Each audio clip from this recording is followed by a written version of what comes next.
National Catholic Register. This is Register Radio, bringing light and clarity to the news and topics that affect your life. Great literature is the focus of Register Radio this week, as Register senior writer Zelda Caldwell helps us explore the enduring legacy of the Odyssey by Homer, the opening of the cause of canonization for the brilliant writer Sigrid Undset, and the pioneering work of Sherry Waddell through her book Forming Intentional Disciples. And then, should exorcists step into the spotlight? That's a question posed by Register freelancer Jack Figge.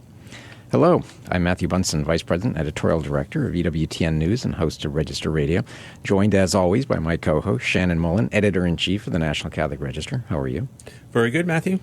Well, there's so much discussion at the moment about Christopher Nolan's film The Odyssey, and while there might be some unhappiness about his take on the timeless classic, it is certainly an occasion to revisit the importance of Homer. At the same time, we have just had the news that the brilliant Norwegian writer Sigrid Undset is now being investigated as a possible saint. These are all fascinating stories, and Zelda Caldwell has been following all of them and more. And she joins us once again. So welcome back to Register Radio. And we're so happy you can join us in studio here in D.C. Oh, well, thanks for having me. So let's start, if we can, with sort of the news that is probably of most interest to Catholics, and that is the cause for canonization of Sigrid Undset. Was this a surprise to people? Yes, it was. I spoke to a lot of her fans and academics who have studied her work and who have, for a long time, said that she's one of the greatest novelists, Catholic or otherwise, of the 20th century. And most of them were stunned to hear that she is going to be considered to be declared a saint.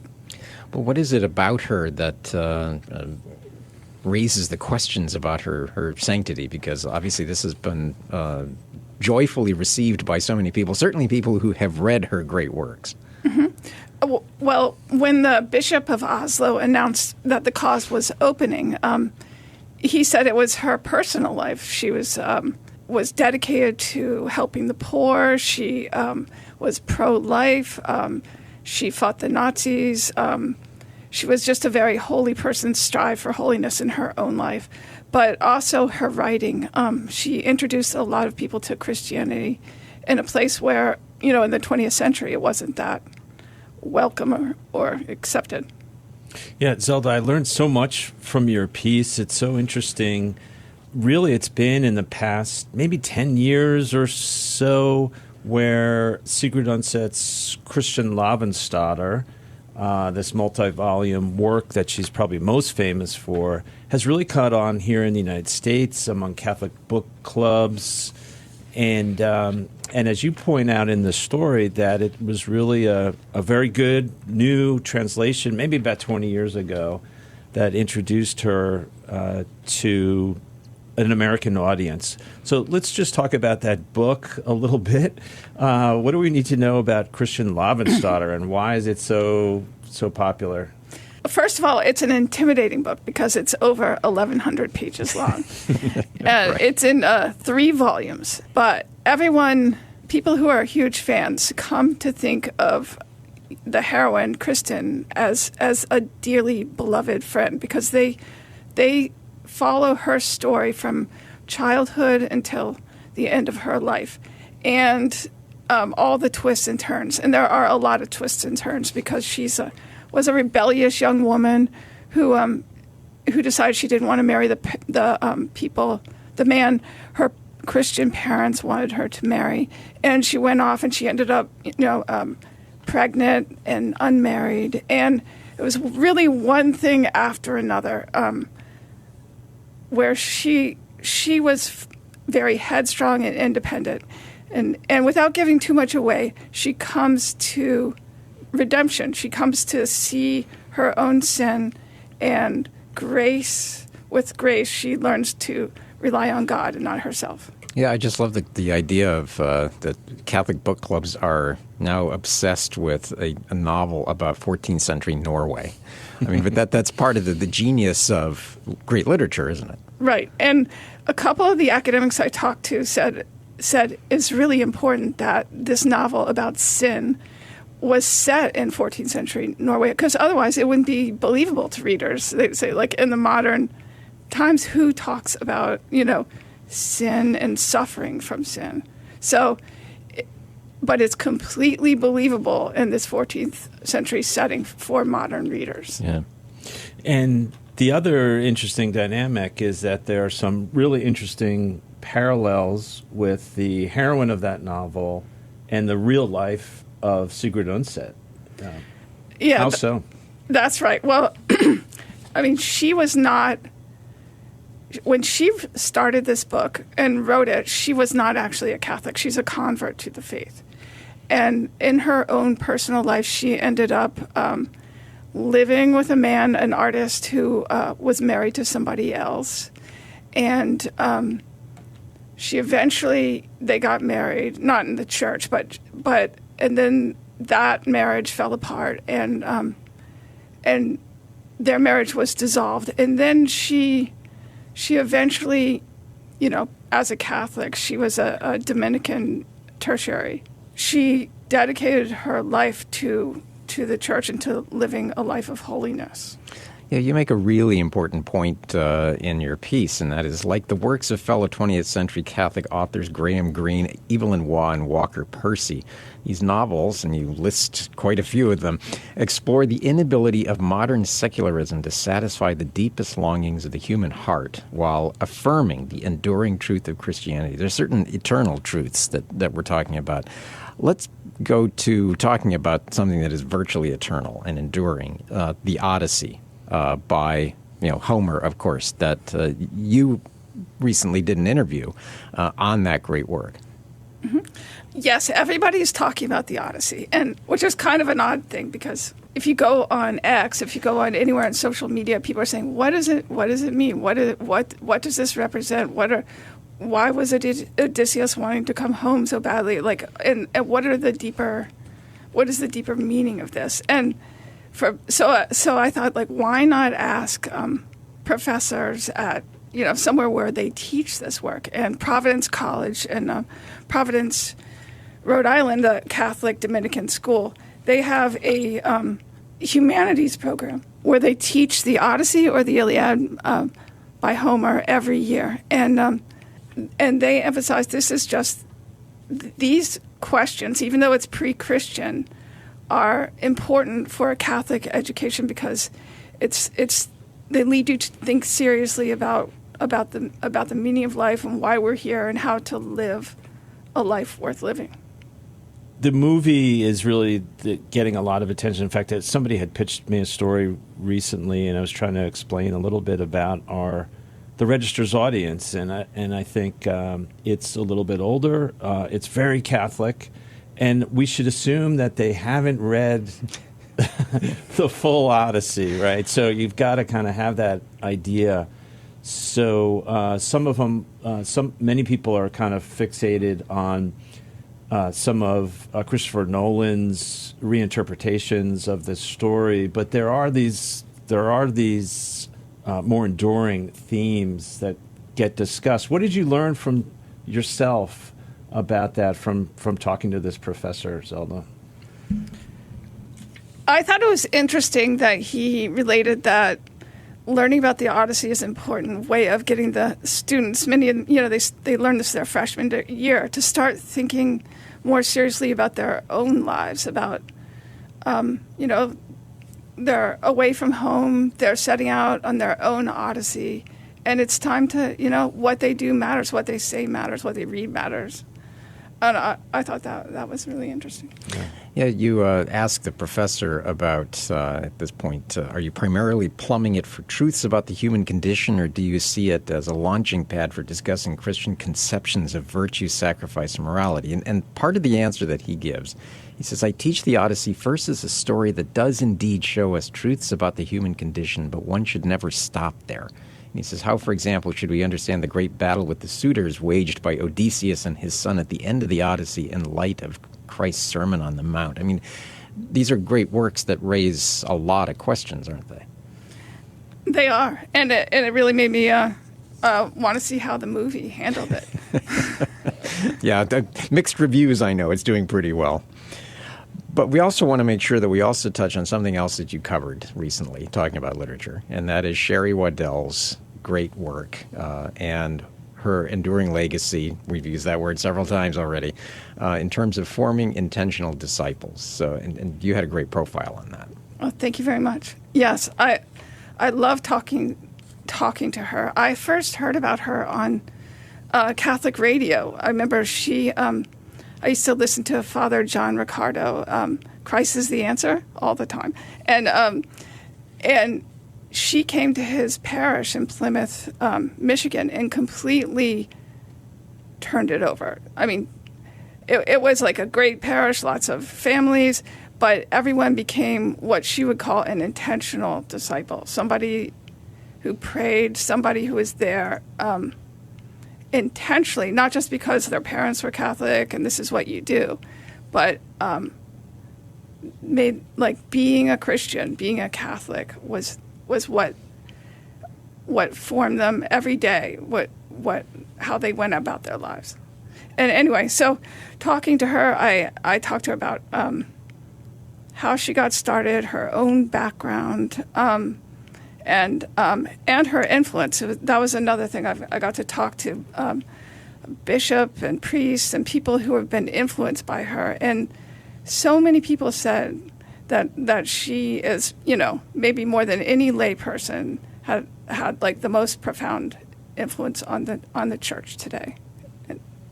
Yeah, when you pitched us that story, you said as much that really she's one of the most influential people in the last half century, really, and I was a little skeptical. Not after I read your piece, and it's really about that personal encounter with Jesus and that personal relationship, and such an interesting piece, Zelda. So thank you for that. Well, thank you.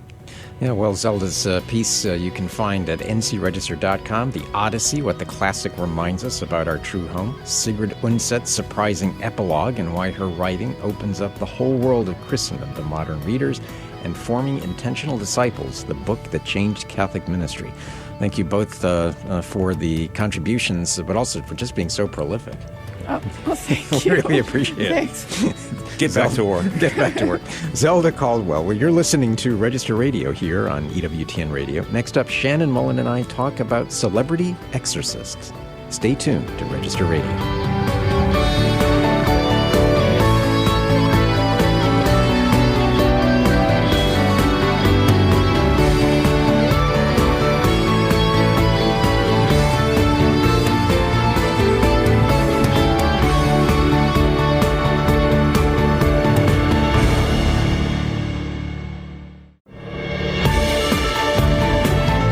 Let's return to Register Radio on EWTN. Well, welcome back. I'm Matthew Bunson, here as always with Shannon Mullen, Editor-in-Chief of the National Catholic Register. Well, as exorcists attract millions of online viewers, priests and church leaders have been weighing in on the benefits and dangers of speaking publicly about what is generally considered to be a very private ministry.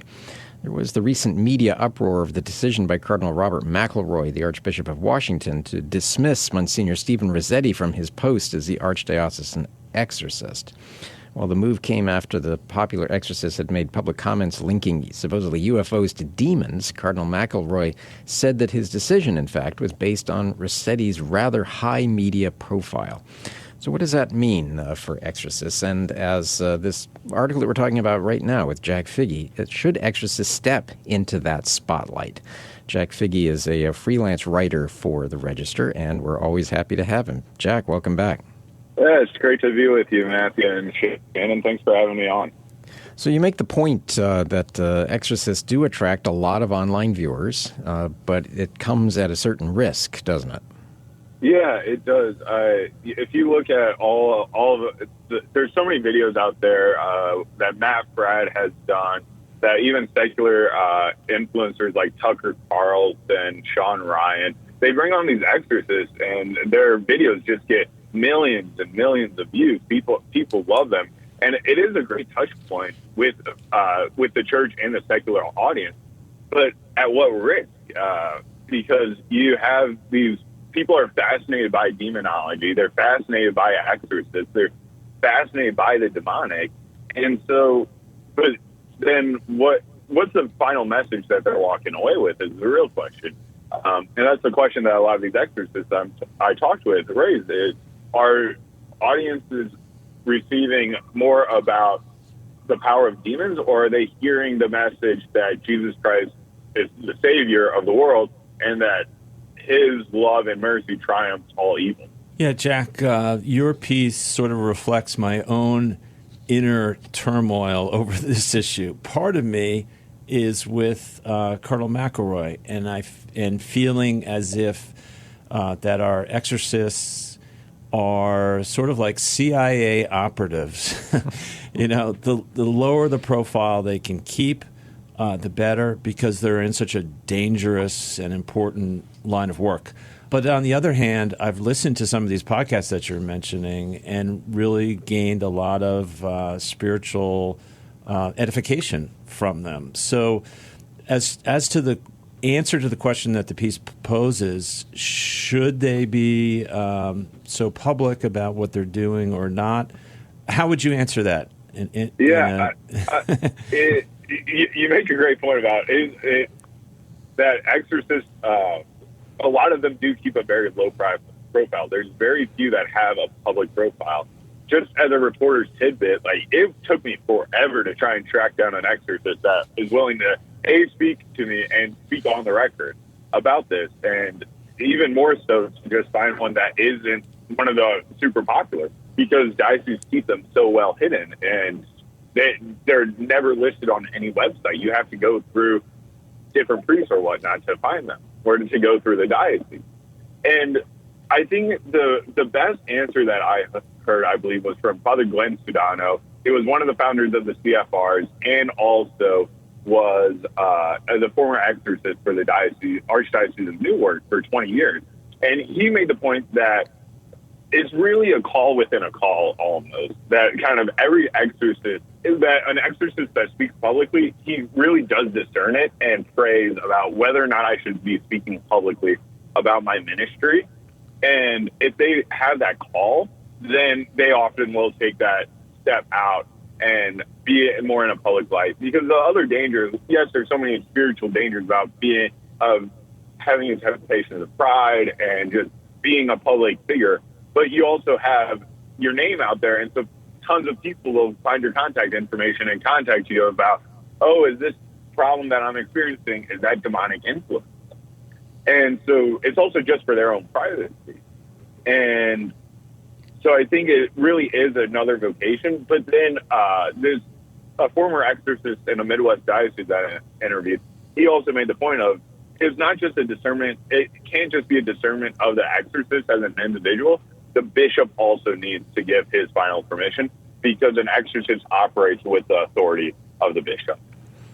Yeah, you raise a point in the article that in church law, and this I think comes as a surprise to a lot of people, that there is no universal norm governing whether an exorcist can actually speak publicly about his ministry. I think a lot of people have this image, probably based on movies, that this is a highly regulated, highly regimented process.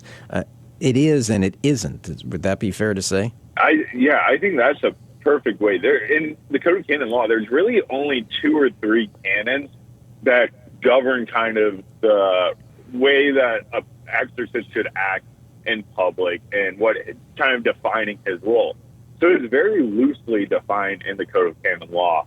And then others, like the International Association for Exorcists, this Vatican approved organization, they've released their own kind of guidelines and whatnot. But even their guidelines, which they most recently updated in 2025, don't really speak at all about how you should handle immediate presences and whatnot.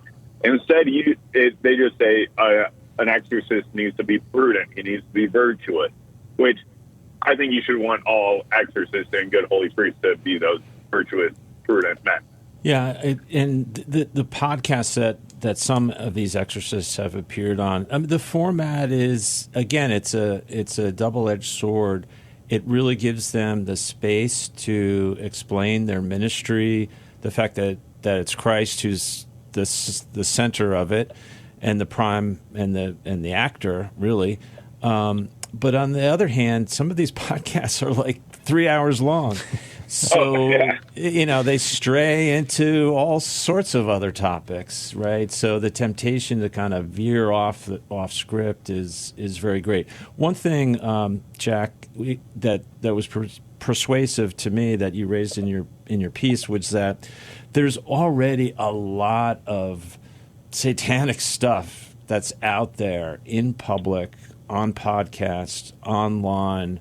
Some really dark things, right? Yeah. And so there does seem to be a need for the church to, give its take on this, the supernatural, and but there's obviously risk associated with that. Yeah, it is a double-edged sword because there is so much bad stuff out there, as you were saying, Shannon. But there, so much good, I think, can be brought about by an exorcist speaking on these matters and talking about just all the evil things. And exorcists are very forthright people.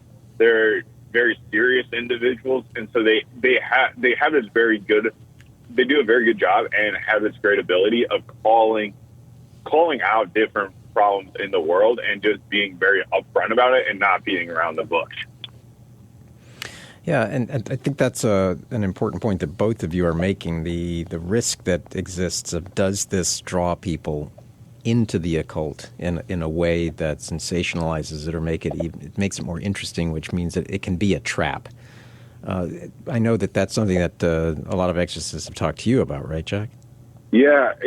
A lot of the exorcists did mention that there can be an easy trap, especially when you're being interviewed by secular podcasts or secular YouTubers or whatnot, because they're only in it for the clicks, right? They've been looking at the views and they're like, oh, if we get this priest to talk about the demonic, that's going to draw all this attention. We're going to get a ton of clicks. It's going to be great. But then they'll also they'll ask leading questions to try and get the exorcist to say something that's very sensationalistic, bombastic, and just trying to get that 30-second TikTok reel, Instagram reel that they know will go viral if they spread it around. And even though the exorcist is trying to answer with the best of intent.